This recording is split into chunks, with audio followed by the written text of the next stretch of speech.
Hi friends, मैं आपका अपने चैनल प्लैनेट्स एट प्ले में स्वागत करती हूँ। आज मैं आने वाले फोर्टनाइट के बारे में बताऊंगी। आने वाला फोर्टनाइट जो है वो स्टार्ट हो रहा है 8 मई से 23 मई तक। और 8 मई को अमावस्या है, न्यू मून है। तो अमावस्या के दिन सूर्य और चंद्रमा दोनों इकट्ठे होते हैं। तो दोनों इकट्ठे टॉरस राशि में, वृष राशि में 18 डिग्री 2 मिनट पर है और इंडिया के 12वें भाव में है। तो 12वां भाव पे एम्फेसिस रहेगा। 12वें भाव से रिलेटेड न्यूज सुनाई देती रहेंगी। 12वां भाव आपको मालूम है, ये फॉरेन एनिमीज को दिखाता है, शत्रुओं को दिखाता है, सीक्रेट एनिमीज को दिखाता है, चैरिटेबल ऑर्गेनाइजेशंस दिखाता है, रिलीजियस ऑर्गेनाइजेशन, मंदिर मस्जिद के बारे में, हॉस्पिटल्स के बारे में, जेल्स और अनएक्सपेक्टेड खर्चों के बारे में और क्राइम्स के बारे में इस तरह की न्यूज़ हमें देखने को मिलेंगी। और ये जो अमावस्या का जो सूर्य चंद्रमा की जो ल्यूनेशन है, ये स्क्वायर एस्पेक्ट बना रहा है मरीडियन कस्प के साथ, वीनस के साथ और सूर्य के साथ और गुरु के साथ। वो बना रहा है ऑपोजिशन एस्पेक्ट एकदम। तो क्या है कि काफी ओवर कॉन्फिडेंस दिखा जाएगा। पॉलिटिकल पार्टीज काफी एरोगेंट दिखेंगी, एक दूसरे बहुत ज्यादा बढ़ के बोलने वाली दिखेंगी। और ये कंजंक्शन बना रहा है यूरेनस के साथ। तो क्या होगा कि मतलब ओवरबोर्ड होते हुए भी काफी हमें सडन अपॉर्चुनिटीज मिलेंगी, ग्रोथ की, अचानक से ग्रोथ की अपॉर्चुनिटीज मिलेंगी। कुछ काम जैसे होते हुए दिखेंगे अचानक, जो जिनकी उम्मीद नहीं थी वो काम होते हुए दिखेंगे। और ये मंगल ग्रह के साथ भी एस्पेक्ट बना रहा है और शनि और नेपच्यून के साथ एस्पेक्ट बना रहा है। तो उससे क्या होगा कि थोड़ा आइडियलिज्म बढ़ेगा, लोगों को लगेगा कि थोड़ा ऑप्टिमिज्म बढ़ेगा, लोगों को पॉजिटिवनेस दिखेगी। और जैसे अनएक्सपेक्टेडली कोई काम करना है वो काम होने के चांसेस रहेंगे और कुछ कॉन्क्रीट होने का दिखेगा, कि मतलब लगेगा कि किसी भी चीज की फाउंडेशन को स्टार्ट किया जा सकता है, कोई प्रोजेक्ट को की नींव डल सकती है कि इस दिन से नया प्रोजेक्ट को स्टार्ट हो सकता है।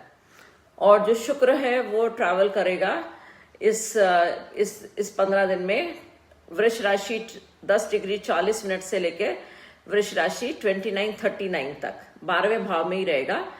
और ये स्क्वायर एस्पेक्ट बनाएगा प्लूटो, सैटर्न और मरीडियन कस्प के साथ। तो ये और जुपिटर के साथ जो है 15 तारीख को ये एस्पेक्ट बनाएगा, ऑपोजिशन का एस्पेक्ट बनाएगा।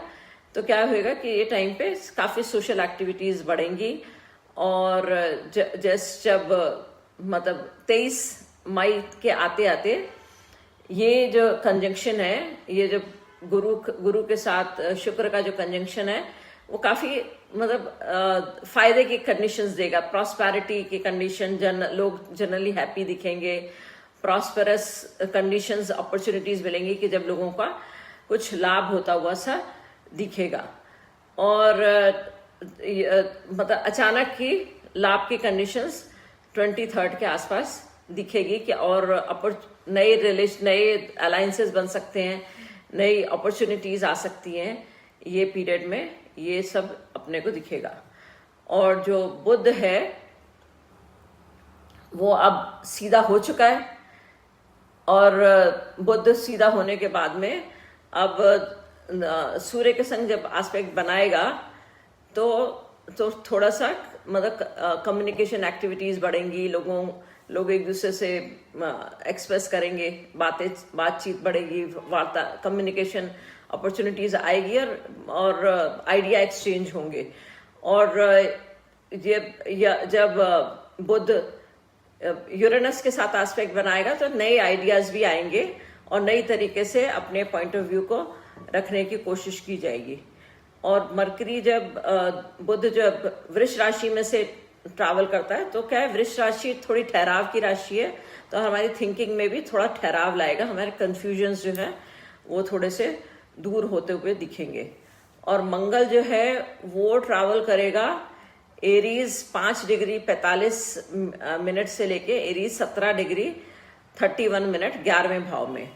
जब और मंगल जो है वो ट्राइन एस्पेक्ट बनाएगा मरकरी के साथ, तो क्या होएगा, हम बड़े कॉन्फिडेंटली बात करेंगे और अपना पॉइंट ऑफ व्यू बड़े फोर्स के साथ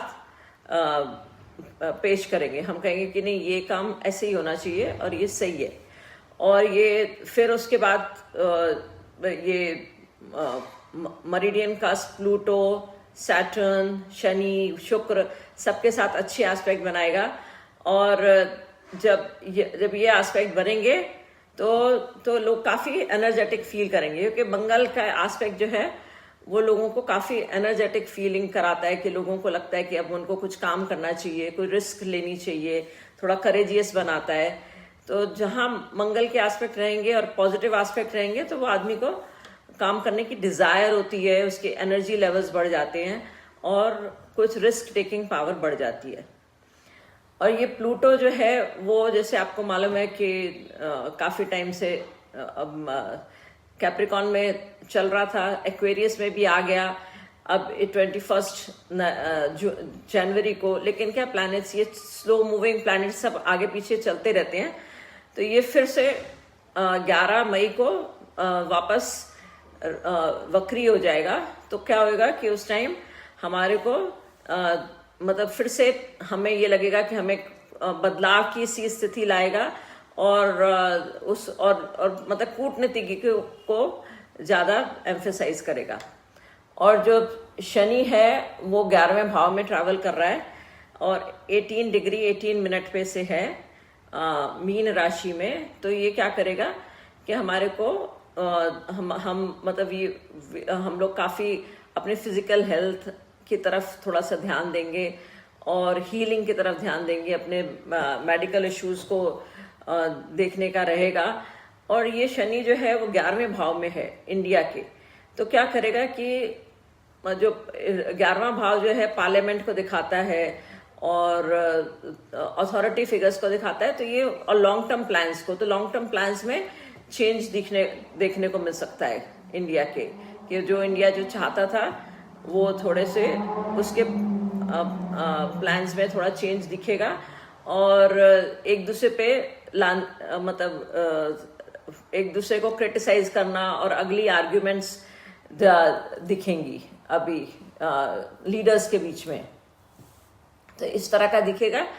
और जो ये है नेपच्यून जो है वो 11th हाउस से नेपच्यून भी ट्रैवल कर रहा है, तो नेपच्यून का जो 11th हाउस का ट्रैवल थोड़ा लंबे पीरियड के लिए है, तो ये बड़ा पैट्रियोटिक फीलिंग देता है जो आजकल इंडिया में चल रही है। लॉन्ग टर्म प्लान्स के लिए अच्छा है और बड़ा मतलब अच्छे होप्स देता है कि भाई हमारे सब काम हो जाएंगे और हम प्रॉस्पर करेंगे। ऐसी फीलिंग्स जो है वो इस तरीके से दिखती है। और जुपिटर जो है वो ट्रैवल करेगा वृष राशि 25 डिग्री से लेके वृष राशि 29-26 तक इस पीरियड में 15 दिन में और 12वें भाव में। तो हम देख सकते हैं कि जो हमने प्लान किए हैं वो सब प्रोजेक्ट्स मटेरियलाइज होंगे, सब काम होंगे, प्रॉफिटेबल अग्रीमेंट साइन होंगे, कॉन्ट्रैक्ट साइन होंगे और ये काफी मतलब एक्सपेंडिचर भी काफी बढ़ा सकता है, क्योंकि गुरु जब 12वें भाव में ट्रैवल करेगा तो चैरिटी में एक्सपेंसेस, रिलीजियस इंस्टीट्यूशंस में एक्सपेंसेस, यूनिवर्सिटीज में, स्कूल्स में खर्चे बढ़ा सकता है। और ये क्या है कि तो उसके साथ प्लूटो, सैटर्न और मरीडियन कस्प के साथ जो ये एस्पेक्ट बना रहा है, तो वो थोड़ा सा एरोगेंट बिहेवियर भी देगा। और फिर थोड़े टाइम में जुपिटर और मतलब शुक्र और गुरु की युति बनेगी और इसके साथ नेपच्यून के साथ ये सेक्सटाइल एस्पेक्ट बनाएंगे, अच्छा एस्पेक्ट बनाएंगे, तो मतलब रिलेशनशिप में इंक्रीज, रिलेशनशिप की अपॉर्चुनिटीज मिलेगी। और यूरेनस जो है वो 22 डिग्री पे ही है और सूर्य के साथ स्क्वायर एस्पेक्ट बना रहा है। तो क्या करेगा कि आदमियों को हम मतलब गवर्नमेंट को काफी बोल्ड और एरोगेंट बना सकता है, गवर्नमेंट को, अथॉरिटी फिगर्स को, और न्यू अलायंसेस भी बनने के चांसेस रहेंगे। और ये 12th हाउस में से चल रहा है, तो क्या खर्चे भी खर्चे के चांसेस है। इंफ्रास्ट्रक्चर के लिए ये पीरियड अच्छा है, और इम्पोर्टेंट बिल्डिंग्स की रिकंस्ट्रक्शन, रेनोवेशन के लिए ये अच्छा पीरियड है।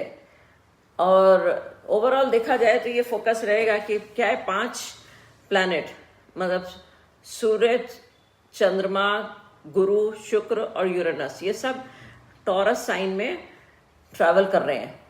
तो टॉरस जो है उसमें ठहराव की राशि है और स्टेमिना और परसिवरेंस अच्छी है, एक काम को लंबे टाइम तक करने की ताकत इसमें रहती है, और थोड़ी सी जिद्दी राशि है। और ये शनि के साथ अच्छा एस्पेक्ट बना रही है और यूरेनस के साथ भी कंजंक्शन बना रही है। तो ये पीरियड ऐसा है जब आपको कुछ अनएक्सपेक्टेड, कुछ सडन अपॉर्चुनिटीज मिल सकती है, अनएक्सपेक्टेड अपॉर्चुनिटी मिल सकती है। आप कोई नया प्रोजेक्ट स्टार्ट कर सकते हैं जिसका इफेक्ट लंबे टाइम तक आपको देखने को मिले। तो ये मेरा एनालिसिस है फॉर द आगे आने वाले फोर्टनाइट के बारे में। तो और अगर वैदिक दशा के हिसाब से इंडिया की, मतलब भारत की चंद्र की चंद्र शुक्र की दशा चल रही है। तो चंद्र शुक्र की दशा में क्या है कि चंद्र शुक्र की दशा, और शुक्र तो लग्नेश है, तो ये काफी अच्छा पीरियड है कंट्री के लिए। लोगों को काफी अच्छा लगेगा कि लोगों को लगेगा कि हमारे जैसे बहुत काम हो रहे हैं और हमारे कंट्री की रेपुटेशन बढ़ रही है। तो इस तरह के फीलिंग्स रहेंगे। लेकिन क्या है, ढैया भी चल रही है, वो नेक्स्ट ईयर 30 मार्च तक रहेगी। तो ऐसे पीरियड में थोड़े जो प्रोमिनेंट लोग हैं उनके लिए थोड़ा सा हैवी पीरियड है। और 8th हाउस एम्फेसिस होने से टैक्सेशन में और लेगेसी मैटर्स वगैरह में चेंजेस देखने को मिल सकते हैं। और I request you to subscribe my channel because I keep coming with fortnight every astrological forecast with every fortnight. Thank you.